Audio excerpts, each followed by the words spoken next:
At Grandma's 70th bash, my sister secretly moved all my finances to her account and gloated. What if the person you loved, your own flesh and blood, casually told you they were about to watch your life crumble? At my grandma's 70th, my sister, Belle, smirked and said, "I can't wait for my brother to realize he's broke." I just blinked. I had no idea the absolute gut punch that was coming next. See, my name's Colton. I'm 33, and I own this small roadside motel off Highway 17. 20 rooms, 2 ice machines that hate each other, and a neon sign that hums like a tired, old bee. It's not fancy, you know, but it's mine. Every leaky sink, every rattling door, I built this from the ground up. My family, they call me Colt the Vault sometimes. They say I think like a ledger. Honestly, I just try to keep things running.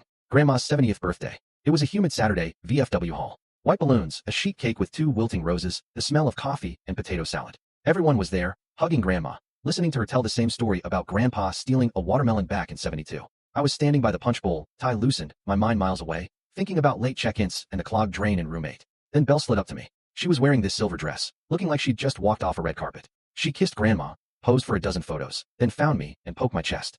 "Manager," she said, a little too brightly. "Smile? It's a party." "I'm smiling on the inside," I told her. She just rolled her eyes. "You always are." We took more pictures. We did the toast. Grandma blew out her candles like they personally annoyed her. Then the music got loud, people started dancing, and I needed air. I stepped outside. The night was thick and smelled like rain and cigarette smoke. That's when Belle followed me out, her heels clicking sharp on the pavement.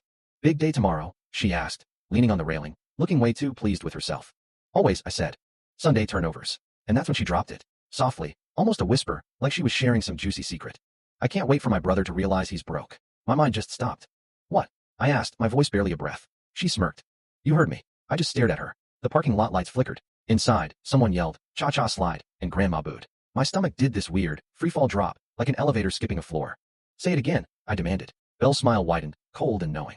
"Don't worry, Colt the Vault. It's just money. You're good at making more."